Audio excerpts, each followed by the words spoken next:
A memory from a little over a year ago, and it is already a heavy one. A prisoner, ragged and broken, spoke to Lortel about a harsh truth. Power gained through betrayal will always be lost the same way. He said he tried everything, but still met his fate, and then quietly noted that she seemed lonely. He pressed on, warning her to never forget. Then he noticed something off in her expression and asked what was wrong, why she was not wearing her usual smile. He figured it out quickly, seeing that she already knew what was coming. He told her to take a good look at him, because this was the end of LT, the Golden King. And then those chilling words, "This is your future."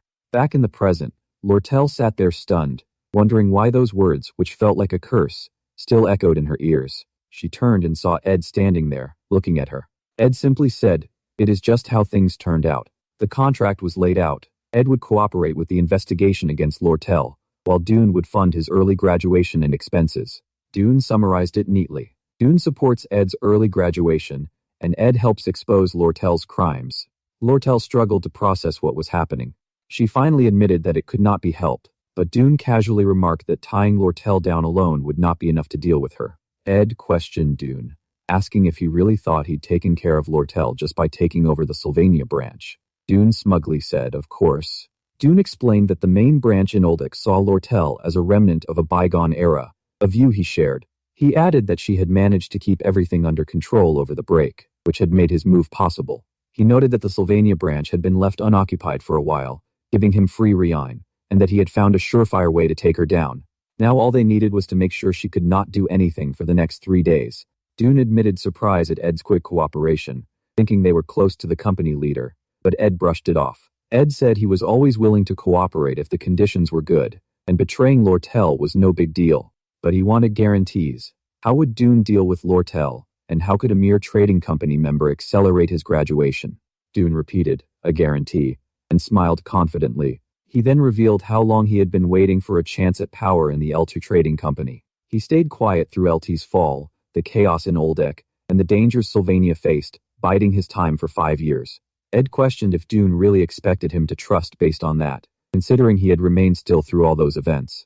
Ed felt Dune was taking him too lightly, pointing out that an early graduation involved the academy itself. He went on to deduce that Vice Principal Rachel was likely the one Dune had struck a deal with, since she'd be willing to give up the company's monopoly.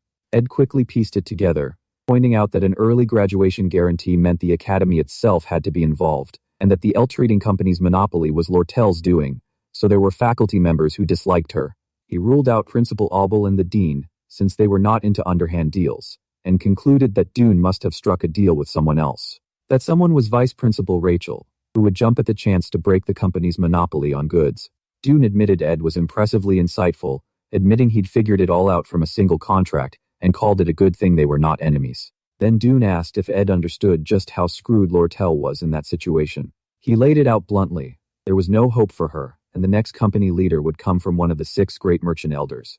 Dune reminisced about their conversation during the Ophelis Hall takeover, revealing that Slog, who wanted to be the next leader, was backing him. He explained that Slog had expected to succeed LT, but Lortel snatched control, so the guy was furious. Ed asked if Slog was supporting him too, and Dune said yes, which made Ed wonder who else was in on it. Dune boasted about the LT trading company being the greatest on the whole continent. He added that the imperial family was watching the leadership struggle closely. Ed simply said he saw, as he pulled a note off the board. Dune smiled and asked if that name explained enough, revealing the name Persica Delphinurclol, the second princess, which caught Ed completely off guard. The scene shifted to a magnificent palace. Princess Persica read a letter, thinking she liked Dune Greggs's wits. She noted that he'd connected her to the great merchant Slog, but more importantly, she thought about how Dune planned to convince a certain man.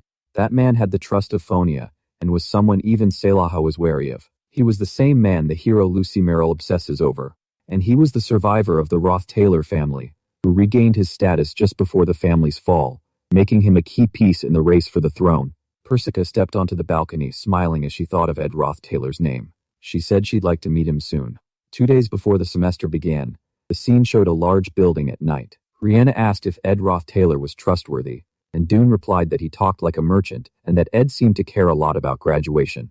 Dune noted that even though Ed was first in his class, he was worried about graduating, so an early graduation offer was probably the sweetest deal he could get. He added that Ed had an unexpected condition, but since they agreed, Ed had no choice but to work with them.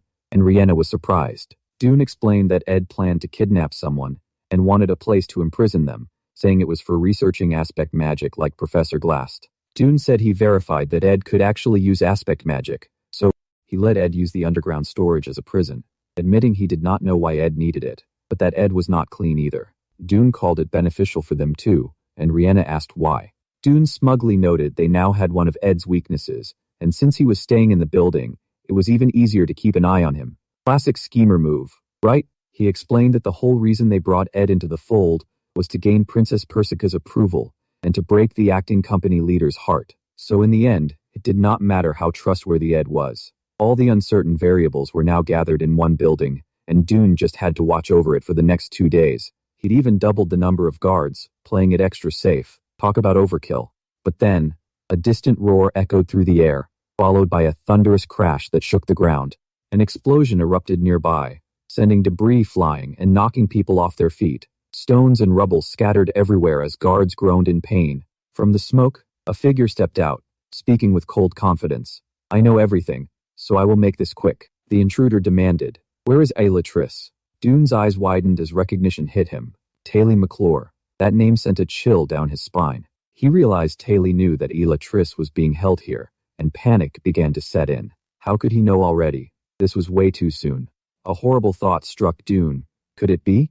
It is an attack. He shouted for the mercenaries to gather at the front gate, scrambling to respond.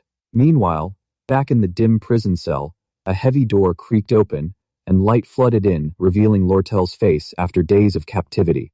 A gate opened, and light hit Lortel's face after her long confinement. Ed stepped in, unimpressed, saying, "How underwhelming. I thought you'd be a little more depressed." Lortel shot back. "I almost died waiting for you, Ed."